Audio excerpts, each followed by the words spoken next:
Shalom, bien-aimés dans le Seigneur. Tu as bienvenu spécialement encore une fois de plus la chaîne Obonyorota la Mingi. Tu es parler bino na événement moko annuel munene oyo balobi Dieu des possibilités illimitées. Le Dieu des possibilités illimitées. Dali fête ya parole, célébration ya foi. Et en oyo, c'est pour ça qu'ils ont tout le bas. Na thème oyo, ils verront sans rien faire. Et tant que tu regardes le programme, on est au Baba Romo Nanine pour passer de l'autre côté. Maintenant, on dans la régie, après ça, nous avons 11e édition, parce que ils allaient 12e édition. Après ça, rapidement, en briefing, comment a été la 11e édition, show, juste quand il y a intervention, il y a Moko Basali pendant tous ces moments, et on a juste après pour la couper Sabino briefing. Merci Régie. Ta vie. Si tu dis Amen, Dieu va le faire. Je suis un missionnaire de taille. Je voyage dans plusieurs nations. Je vis comment Dieu opère dans la vie des individus. Vous pouvez entrer même porte. Même porte. Vous êtes assis de même côté. Mais votre attendement n'est pas le même. Et votre manière d'agir n'est pas le même. Vous pouvez venir même heure. Même taxi. Vous entrez le même heure. Mais votre manière de sortir, ça ne sera pas le même. Vous savez pourquoi? Parce que si tu viens, Ecclésiaste chapitre 4 verset 17, la Bible dit, faites attention avec tes pieds quand tu entres à l'église. Sinon c'est pour entendre dans tes oreilles ce que l'homme de Dieu parle. Ça ne sert à rien de venir ici et de sortir la même personne. Parce que quand tu viens, il faut venir avec l'esprit de chercher. Chercher. Cherchez Dieu. Vous le trouverez dans sa parole. C'est pour cela, quand tu viens avec l'habitude de chercher, la soif de recevoir, lorsque vous allez rentrer, ayez la foi. Marc 11, 24, la Bible dit, tout ce que vous demanderez en priant par la foi, croyez que vous l'avez déjà reçu. Bien aimé, la vie spirituelle, c'est une vie de contamination. La vie spirituelle, c'est une vie de contamination. C'est Dieu qui a le vaccin pour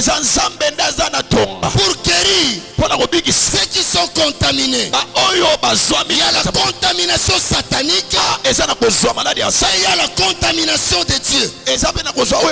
Après avoir été affecté par le mal, après avoir été affecté, contaminé par le diable, Dieu ne t'a pas établi au Congo pour rien. L'homme a été établi dans le jardin d'Éden pour qu'il puisse régner dans le jardin.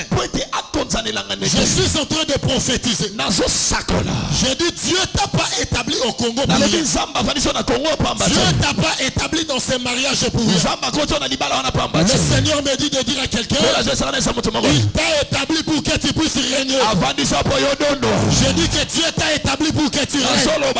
Je prophétise au nom de Jésus. Après ce culte, celui qui dit Amen et qui ressent l'onction du règne, tu régneras dans ce que tu fais. Je parle pas à tout le monde, mais je parle à celui qui dit Amen. Après ce culte, je t'annonce le règne. Tu régneras dans ton travail. Tu régneras là où tu travailles. Tu régneras dans ton quartier. Tu régneras dans ton mariage. Je dis tu régneras. Celui qui dit Amen et qui commence à régner, l'heure est arrivée pour que tu commences à régner. Or, quand quelqu'un règne, c'est pour qu'il domine. Dieu établit quelqu'un pour qu'il règne. Or, quand quelqu'un règne, c'est pour qu'il domine. Je prophétise au nom de Jésus. Pendant ce programme, Si tu as été combattu, tu as été influencé, mais je t'annonce la domination. Je dis tu domineras sur les sorciers de ton quartier. Tu domineras sur ton quartier. Tu domineras là où tu travailles. Laisse-moi même prophétiser. Je suis en train de dire, ailleurs compris loin, dans les jours qui viennent, dans des terrains municipaux, on ira avec vous, avec votre Dieu des possibilités illimitées. Je bénis toute personne pour finir. Toi qui es entré dans ce temple de Dieu, temple Ebenezer, c'est le lieu que Dieu va vous secourir. C'est le lieu que Dieu va vous bénir. C'est le lieu que Dieu va vous élever. Si tu crois à ma parole, qui tu crois à ma parole, que ta bénédiction soit ainsi. Avant qu'on arrive la fin de ce mois, la fin de cette année, on parlera de ton histoire. Je vois 40 mariages ici. Parmi les gens qui vont se marier, ton nom est là. Je vois ici derrière, dans les jours qui viennent, on va acheter cette parcelle. On construira un étage. Et je vois tant de véhicules dehors.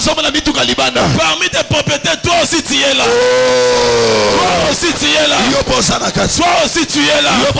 Toi aussi tu es là. C'est que ton père n'a pas pu le faire. C'est que ta mère n'a pas pu réaliser. Voici la fera au nom de Jésus. J'ai pris que la grâce de l'Éternel puisse te localiser. J'ai pris que l'onction de Dieu soit avec toi. Jésus a guéri cet homme. Il était entré dans les cafouillages. Il n'était pas entré dans les portes. Il avait sorti dans les portes.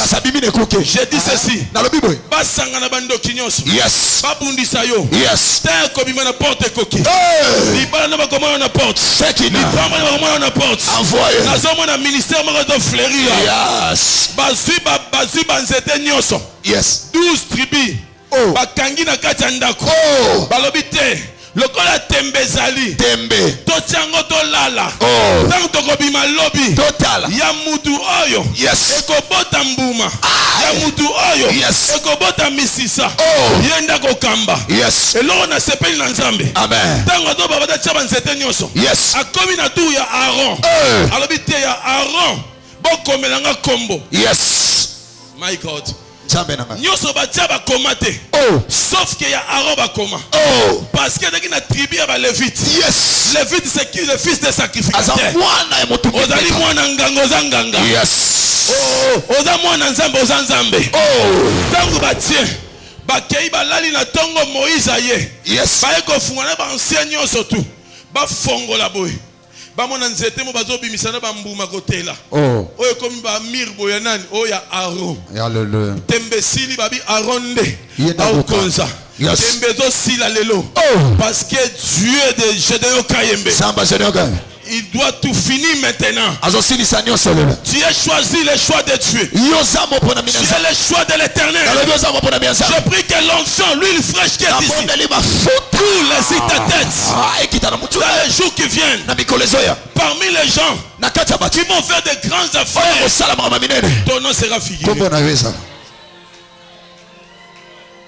Aucun débat Turquie, aucun débat Dubaï, Chine. Pendant qu'il est tenté d'enseigner,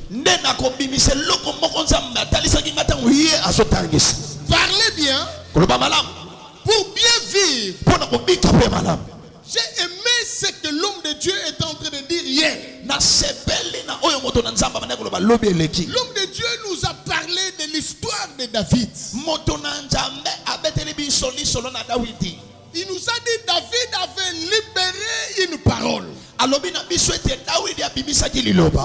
C'est cette parole qui me préoccupe. David a libéré une parole devant Goliath. Il a libéré une parole. Ce qui me fait, ce qui me donne la joie, c'est la parole que David libère devant Goliath.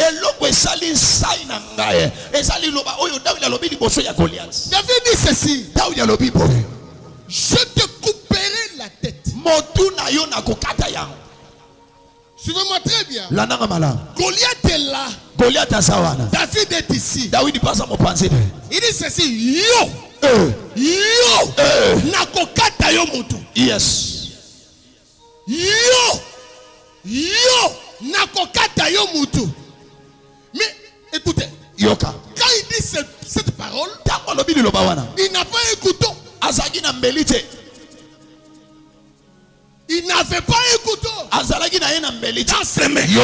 La qualité de ta demande révèle la qualité de ta foi. Tu n'as pas besoin de beaucoup de discours. Tu n'as pas besoin de beaucoup de mots.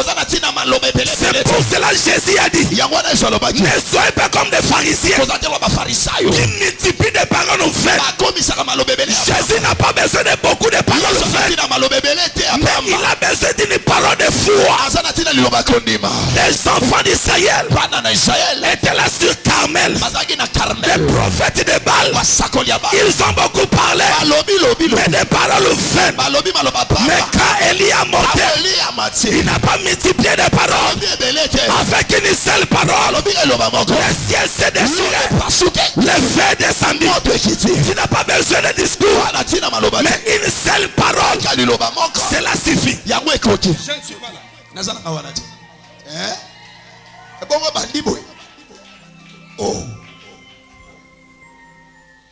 Il faut savoir que la personne qui parle à Jésus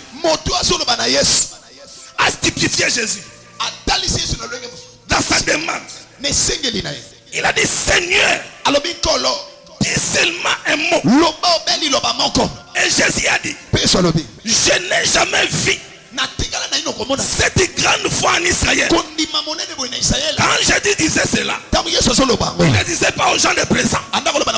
Il faisait l'histoire de toute l'histoire d'Israël. Même Abraham n'avait pas la foi de ses centenaires. Même Jésus n'avait pas la foi de ses centenaires. Même Élie n'avait pas la foi de ses centenaires. Donc l'histoire des géants ne correspondait pas à la foi de cet homme. Mais écoutez, la personne qui était devant les centenaires, n'oubliez pas, c'est le consommateur de la foi. C'est lui qui a le thermomètre de mesurer des qualités de dimension de foi. Le domaine de foi, ce n'est pas celui qui est venu avant ou après. Dans le domaine de foi, ce n'est pas dans le domaine de foi, ce n'est pas lié au prière de Mangengenge. Mais cet homme, avant de demander à Jésus, il a commencé à poser des révélations sur la personne qui lui disait un mot. Donc sa demande était liée à une révélation. Mais écoutez, Jésus est étonné. La personne qui a poussé Jésus à être étonné, ce n'est pas un juif. On est en train de le lapider. On veut le tuer sur ses ennemis. Dieu debout sur son trône.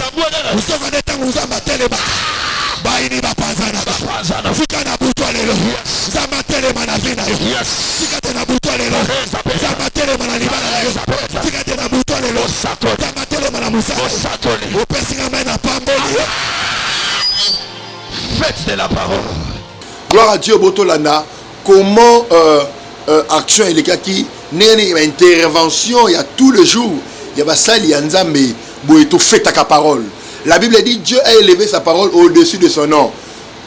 Dieu a élevé sa parole au-dessus de son nom. Psaume 138 verset 2. Atomboli lobanaye likolo yakombonaye. Nous fêtons la parole de Dieu parce que la parole de Dieu est puissante. Pierre Alouki Boutou Mobimba Zuite, Yesu Abissier, avance dans l'eau profonde et jette le filet.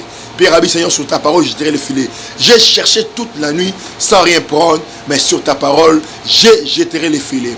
Nangolu Yanza, mais qualité à préparation, qualité à intervenant. Nous sommes dans la régie, après ça biso sélection oyo en rapidité et te rejoindre juste après pour te lever. Apôtre Gédéon Kayembe, prophète Lelo, celui qui est le hors l'évangéliste Guy Daniel Tassa, avec le prophète Mira Miracle, le bishop Mapasa Baolimo, pasteur Louvois et Kaola, avec le prophète Freddy Dazar et le bishop Daniel Kapinga et le pasteur Ben Isambasa, ainsi que le prophète Abel Mouepou et le révérend Devos Itaï. Gloire à Dieu, Bomoni, sélection oyo. Et c'est même pas Moli Monsanto, orateur de taille, des hommes de Dieu puissants. Barouya, pour exposer Ngolu Yanzambe, pour la kupambo la libota Yanzambe. Et Zobana déjà lundi oyo 29, et aussi lisa dimanche 4 septembre, chaque jour à 14h, awa, na tabernacle à changement, na avenue Massassou numéro 6. Il y a qu'à célébrer le Lobanzambe. Tant qu'on célébrer le Lobanzambe, le Lobanzambe est au tombola. Nous avons dit que pendant le programme Oyo, Nengokoya, Okozoayo, Lelo, et les choses vont marcher. Comme ça, on a été date lundi au déjà, 29 août, à 14h, à la tabernacle changement, chaque jour, tout à 14h, et aussi à dimanche 4 septembre, et vous allez la culte qui attend. Lundi, vendredi, 14h et dimanche, clôture aux ala, Natongo. Au Pambolami, Yom Tolandi, moi séquence Oyo, Talané, la fête de la parole, Naba témoignage, on a reçu la région de ça. Après ça, biso, témoignage à pasteur, différents pasteurs, Nero Loba, et bon, tout juste après votre clôture. Bonjour. Ok, donc on a juste l'impression, on a un sentiment de joie, puisque on a 11e édition déjà, il y a convention à biso Oyo. Tu es habité sur le Tali Lelo. Nenge makambe salama lelo et puis au kanisi nenge premier jour mukolo oyo bandaka première édition oyo ba sentiment de joie zanango sentiment de joie ezaka okumisa Nzambe parce que Nzambe a confirmé mandat par appel naé mandat première édition ti 11e année en auto katata mukolo morote continuité chaque jour ça prouve que Dieu est avec nous et lobo connaît Anguya ezali kona biso et la célébration de foi non. Ça démontre que réellement, nous avons la possibilité illimitée. Merci beaucoup. Merci beaucoup, apôtre. C'est gentil. Bah, sentiment des choses en anglais, par rapport à la 11e édition, il y a émission, il y a édition il y a des possibilités limitées. La Bible est loba que atinda ki liloba, pe lilobebi ki sibango. Et ça n'est l'eau mort tesa likola liloba nzambe. On a CP là parce que tous en a fête de la parole. Donc je crois que ils ont l'eau mon côté, ils ont la parole de Dieu. Même quand tu es en église, tu as pour la parole. Et c'est parce que nous sommes à la fête de la parole. Il n'y a qu'une seule parole pour toi pour venir échanger. Alors, tu dis que parole m'a changer. Ok, je suis sûr que vous avez parmi les membres de l'organisation, dans mon Zana apôtre pour la prière. Est-ce que encore rassurer biso sur le lot fait ta parole les alliés? En tout cas, Bandeko, je vous dis que c'est pas de la blague. Vision Onzamba l'action mo salinaye pour na profit na yo. Yom tozo landa biso. Non aussi cité le 4 derniers jours au kolanda biso le lot. Lobi okoya après lobi okoya parce que toza pendant 7 jours. Or chiffre 7 et ça chiffre accomplissement. Donc maramolinga ko kisama na vie na yo. Et bah préparatif avec makasi, doit y avoir prière, bah jeûne pendant 21 jours pour la musala oyo et sacrifice que pambate et ça y pour na yom tobo tarate pour na yom to ala ba problème pour na yo zo mo makambezo simbate ya kapusana o kutana na Dieu illimité. Une dernière question pour la moni, on a un programme on zo mata sikoyo avant potra mata pour na ko démarrer je crois pendant 30 minutes et puis après on zo mata. Non, non, awa ngala mati le quoi Jean-Baptiste, la fungola nzela, bongo tangu Jésus a roya marambo salema. Donc les préparation, naza orateur te, mais toé kaka komatsa kondima batu. Yango déjà vraiment but ya journée à l'élo. Merci beaucoup. Ça va pas bonsoir prophète Maweja. Bonsoir pasteur Papi. J'ai signé que vous avez pas orateur. Il y a Milulu Oyo. De possibilités limitées. Et je crois que tu as beaucoup participé dans l'édition, il y a des possibilités limitées. Alors, par rapport à Mukolo Oyo, Malaliboso, Oyaki, on a des possibilités limitées. Et puis, tu as Lelo. Bon, imaginez ce que vous avez. Imaginez ce que vous avez parce que, premièrement, Nzamba Pesibiso, grâce, tous en ont un bon mot, il y a Liboso, il y a mis Baléza, reçu il y a édition Oyo, et il y a des particularités belées, et il y a des mouvements prophétiques belés, et nous croyons que dans l'édition Nzamba Linga Pambola Bisosus. C'est un peu ça. Je crois qu'on a assisté Makasi dans la session, c'est pas préparatif. Alors, nous avons parmi les bateaux, un point majeur dans le préparatif, il y a la journée. Est-ce que au cours rassurer biso que puisque Bozolo va fait de la parole par rapport à la préparation des salamagi au cours rassurer biso nini lelo nazo rassurer ba nzambe que premièrement faites ça à Makasi à niveau organisation on a eu le soutien de Dieu nzamba a soutenu sur Makasi spirituellement d'abord après si so qualité à message kitoko après si so qualité à intervenant kitoko après si ma cocu coxi musale comme ati lelo boye et nous croyons que na ba message sur intercession nzamba na ko la kabiso lelo tozo inaugurer déjà bâtiment sœur na c'est un peu ça donc lelo tozo inaugurer déjà bâtiment sœur prophétique donc ba nzamba ba osepela donc vraiment parmi ba ami à prophète na bi que émission yo né na interview prophète Rolandango. Si vous avez la télévision, dans la télévision, il y a des choses au websening. Il y a des pour l'édition au websening. Apôtre AGK, tu es le meilleur joueur que nous avons. Aux machines, il y a prédication. Aux écoles, il y a sagesse. Aux écoles, il y a foi. Aux écoles, il y a motivation. Aux écoles, il y a prière. Et tous les simano pour nous soutenir vision de nos nzamba pesio et la génération nabiso oza poids nabiso oza fierté nabiso tous les sengo comme on a makamzamba osela yo na mboko batata baza na mboko ba ene baza génération eza baleki bana baza comme on a nzambe kokokiselo makambi ya minene boye on est vraiment très content na nzamba oselo donc ici quand ozali vraiment ba encouragement sous et beaucoup de félicitations.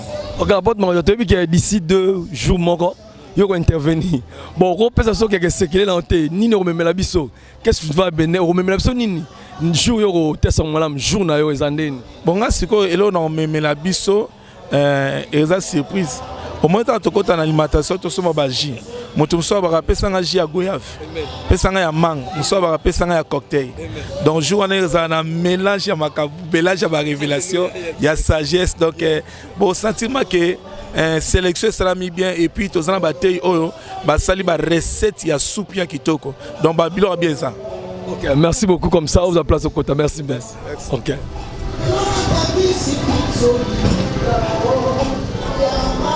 Besoin de toi ici. On a besoin de vous. Maman Nancy, bonjour. Bonjour. OK, na yemba on na yo pour notre interview puisque aux alaka premier jour il y a édition numéro 1. Il y a des possibilités limitées. Au monde on est zalaka. Si au YP na 11e édition, le premier jour il y a 11e édition, il y a des possibilités limitées. Au web sanga be sengoni ozalango. Comment on mukwana nene zalaka na comment on le nene ozomona ngwezali. Sengoni ozalango. Merci beaucoup. Ce que je peux dire que esa journée moro na sepelango tellement mingi est marquant au fait. Et marquant en fait et puis à travers il y a convention Oyo j'ai eu à être béni à beaucoup de choses dans la convention Oyo nzamba promettant makambe belé nzamba réaliser en tout cas je bénis Dieu pour ça. OK, je bénis Dieu pour ça. Merci beaucoup maman Natinda Pambola. Merci. OK, bonjour pasteur Jos. Bonjour pasteur Papi. OK, nous avons signalé que yo nous allons responsable il y a intercession d'église. Naza aussi parmi les membres de l'organisation. Et là, comment est-ce que on est s'organiser? Alors, question dans les bosso, impression ni to ba sentiment ni ozana pour le premier jour ya comme on milulu nenge bandi pour le premier jour nango ba sentiment ozana ngo ko s'exprimer nango. Oui, merci pour la question posée. Naza tellement laissé au makasi parce que tout ça qui était encore préparé. Et les gens qui ont été à Liboso, dès que ko se préparé, parmi ma camarade, qui biso déjà, tout le monde déjà bilembo déjà bandi lelo le premier jour parce que batu baillé avec joie, baillé avec Tony ça mis vraiment les 5 ans. parce que ça mon quoi bosso ba kuna rencontre bango na nzambe ba problème na bango le la solution en tout cas na tellement nécessaire parce que batu ba yepenzé belé. OK, passage je soko ça biso pendant combien de temps déjà Bossali préparation na Bossali combien de temps Bossali combien de temps la préparation na bin? Oui, ça nous a pris beaucoup de temps. To sali un mois ndambu déjà pour la préparation oyo to ça kaka na chaudière to lembate ko lukanza mais parce que ma commezo loba chercher l'Éternel pendant qu'il se trouve invoquer l'étendue qui le près biso to ça kako invoquer yé parce que yé déjà zanaye donc to aussi préparation penza makasi préparation so ko biso na préparation na bino ba difficulté ni o beaucoup tenango na table na préparation ba difficulté beaucoup tenango bon ba difficulté penza té Akolo beza bango belema mo amiki kaka juste côté à santé parce que téma toujours gêné trop toujours ganga trop toujours vraiment un peu essoufflé mais toujours na bonzambe katine biso on passage selon préparation na bino de Bossali oko rassurer biso pena banda lelo to bani premier jour tina 7e jour oko rassurer biso nini que tu peux nous rassurer on a la confiance numéro 1 pas nzambe parce que nzamba ko sa té o ya lobaka yango salamaka nzamba esi biso to bangelo té mokwa liboso kino to silisa eza toujours na merveille eza ba surprise agréable des choses inattendues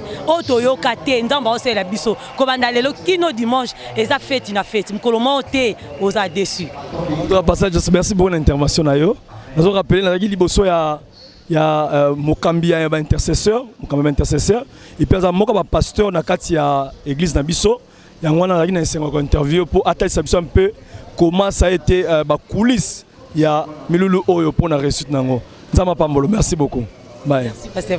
Oh une dernière question parce avant la clôture une question mais la moni c'est un peu étrange la moni le romo bo etango oyena bana ba yo mokamentaso na bana mais le monde comment placer mon logo intercesseur le quoi pardon logo protocole oche oyo kuna oche oyo na ebité et za mission moko tozo kundula to ba sekele ni bo salaki pour na réussite et ngolo ba ni ko expliquer biso mo ngolo ba nini et za langage nini oyo ko expliquer biso to comprendre et loko tant aux na chaudière et loko nzamba inspira ki biso et lobele biso partage to sala les biso moté eza nzambe puis apesa biso na ba kombo à côté na gauche à côté na droite oyo avanda nelo loba biso na chaudière ba chauffer kuna biso ba libanda biso ba na kati donc mutu na kwena ye donc to ba longi te to ba longi to bangelo te donc to ba guerrier na ba guerrier dans sakanate c'est ça merci beaucoup ndama pambolo bonsoir pasteur Nick bonsoir pasteur Papi pasteur Nick oyebi mutu na sengwemo na même na misu alors na vanaki ngai moko na moni ndenge ni ozobaluka otonisa na sengo mingi et on a lingi liboso bana nzambe o s'exprimer je crois que c'est la 10e édition na yo la 11e édition mais yo 10e édition na puisque première édition za gité deuxième édition za laki le 11e édition okoye bisanga premier jour il y a première édition na yo o la deuxième édition premier jour na yo na premier jour o ya le 11e édition oyo yebisanga na nous ben impression ni to ben sengoni ozalango vanda calculer premier jour oyo qui a deuxième édition peut calculer premier jour édition oyo et sengoni ozalango ko se na miso bana nzambe. Vraiment merci pasteur Papi pour la parole et on a koloba deuxième édition parce que c'est 11e édition et na deuxième édition nanga et sengoni azalaka nango ezalaka makasi mais pour la 11e édition et sengo e bakisami 11 fois lisusu et bakisami 11 fois lisusu parce que tant on nzamba pesi vision oyo il y a Dieu de possibilités illimitées. C'est que nous avons sa provision. Nous avons makasi pour lelo, nous avons fait fête de la parole. Nous avons fait fête de la parole. Dans l'édition de Dieu de possibilités illimitées. Nous avons makasi et nous avons fait la parole pour nous koya koyoka liloba yanzambi. OK, pasteur Nick. Ozaki na ba préparatif nyon surtout on est au Salama. Est-ce que vous rassurez biso puisque nous avons un slogan moro la fête de la parole par rapport à la préparatif dans Bossali est-ce que comme ça ni assez concerne réussite par rapport à préparatif Bossali préparatif oyo d'abord dans nos visions nzamba pesa ki Bossali na ye quand Dieu donne la vision il donne aussi la provision et c'est que na préparatif ne salamaki avec ba inspiration nzamba pesa ki Bossali na ye tout a été passé normal et n'engé pas to banyongo premier jour lelo au moins que écoleka normal pe écola normal réussite écola total parce que nzamba so pesi mutu vision échoué mais ça l'a raté chaque ça l'a raté parce que Dieu n'a jamais échoué nzamba échoué c'est que réussite exactement total na 11e édition yo na bi ke batu nyo surtout ba ko ya on peut ba na 11e édition ba la de cité parce que ça fait il y a parole bien parler pour bien vivre C'est ça. Ok, pasteur Nzamba Pamolo, merci beaucoup. Et la parole des prophètes Lev Bampoma. Moka Baninga ya prophète Lelo. Bonjour prophète Bampoma Levi. Et bonjour pasteur Papi Kikouf. Ok, c'est on est dans le koya ko soutenir muninga na ondeko na yo, obenga ndeko na ngai. Vraiment, c'est vraiment au monde de Tolati. Donc ça prouve que Ezap n'a fait. Tu es fait de la parole que c'est notre frère. On a bien le toit du Congo. C'est quelqu'un qui nous a tombé ma casse na mboko. Donc mon tobo yango penazate. Tu es tu es d'association. Vous savez, tant que Moïse a zo matalangomba maintenant bas serviteur. Et ça l'est que Maboka Moïse est l'embaki. Mais Aaron a eu se dit Maboka Moïse, Aaron qui est le plus fort. Et l'autre est que ça tous tenez comme Maboka à Gédéon Mata, puis soit Matsubeto Mata. Je sais que tu es parmi les orateurs. Barotea, au gros ça journayo. Et l'on a bon melban en Zambie, on révèle bon, biso toza ba réserve stratégique. Vous savez, dans match moko assuré, bateau ba betaka bien, ce sont des réserves. Nous on est là pour le coacher, n'abi que le yemoko l'autre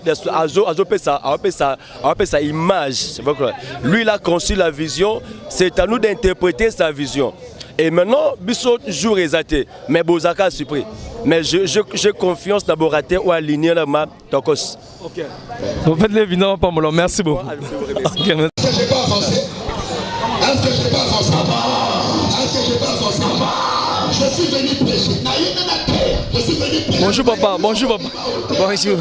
Bon papa, qu'est-ce que ça? Est-ce que nous allons lango okoloba tango yoko tala muninga na yoko vise muninga na yo na milulu na ye. Ouais, na yoko tala AGK lelo. Après c'est une invitation yango na ye. Oui, n'a pas appelé lelo. Bon, merci beaucoup. Bonsoir. Na moni oye une invitation à muninga na yo. Et puis na zo annoncer que oza parmi morateur. Alors go ebisa biso ba sangoni oza lango tango ye omoni mkola liboso milulu ezabo sangoni oza lango. Bon, ma impression d'abord il y a remerciement na hôte pour la grande vision au Yazui et na musala muneno je sais que avec la vision que Dieu lui a donnée et bah, différents orateurs au barotéa et vous allez plus pour l'avancement œuvre et puis pour nous préparer surtout bah âme comme on a rencontré à Jésus-Christ. Et puis ami balé vous avez pas même orateur va prêcher. Au rôle de la peuple ensemble il kamuni au rôle de la bango mukolo otéa wana. C'est poussé au bombe bango. Bon, particularité c'est celle Dieu qui connaît. Je ne vais pas beaucoup commenter. J'invite tout le monde à venir et le reste est maintenant en salle. C'est que cette image ici, votre ami l'AGK va le regarder. À hôtel on visionner ngo. So oza la TV hôtel ayo, oro ebise ni siko, yebise mo le maman. Oui, ça ton aye, o nzamba pesiye a saisir opportunité. Nzamba kene musika a ça la plus que o sala lelo. En tout cas to lingé mingi ko la pa mo na vision munene, pe na charge munene azui. Merci. Merci. Vous êtes en direct. Tu assisté à la fête de la parole. Il a mis habité. L'impression, il y a chaud. Non comment. Na lo bakuti pour ça na la mer na ko bongisa ba jour na sambela raté na continuer tina suka. Non comment. C'était fort. C'était fort. Très fort. Nzamba Pamole Makasi. Merci beaucoup. Gloire à Dieu, Botomona. L'ambiance, il y a Milolo, le Dieu de possibilités limitées, 11e édition. Tobengi Chiyopé, déjà c'est lundi 29, où il y a au fêté Nabuso, la parole de Dieu. Nous serons ici dans la commune de Ngaba, sur l'avenue Massassou, numéro 6. L'arrêt de référence, c'est l'arrêt Mopoulouche Université. Venons, fêter la parole de Dieu. Et il envoya sa parole et sa parole guérit. Pendant qu'il enseignait, la puissance de Dieu s'est manifestée et beaucoup de maladies furent guéries. Tobengi sur la Brazzaville, Bokatissa, partout Boya, dans la 12e édition, il y a fête de la parole dénommée Dieu de possibilités illimitées. La Bengi la Nyon, sur la porte Gédéon KMB, de loin, venez, c'est votre maison, venez prendre part à cette fête de la parole qui nous unit nous tous. Balagnon, sur la porte Gédéon KMB, Boya, la fête de la parole. Na Bengi Salanza Menyon, sur papa Nabiso, Baya, Andeko, étudiant, même dans la classe, Boya, la fête de la parole, le bandam me pesa maël. To Bengi Sibino Boya, lundi au 29 août, à 14h, chaque jour, lundi, mardi, mercredi, jeudi, vendredi, on a 14h. Ils allaient fête une convention annuelle, tout ça là, une fois par an. To Bengi Sibino Boya. Et ils allaient au Longwa déjà, au Longwa église, au Yara Souté, To Bengi Boya, la fête de la parole. Et ils allaient au Lana, ils sont dans la TV. Au CPL, la prophète de Lelo, boy, la fête de la parole, Dieu de possibilités illimitées. La lingi bino mingi, tu écoutes déjà lundi oyo, tu roules ta pembe. Premier jour, il y a ouverture, la pré-session ouverture, tu roules ta blanc. God bless you. Tant que lundi 29, tu roules ta pembe bisogno so. Merci beaucoup.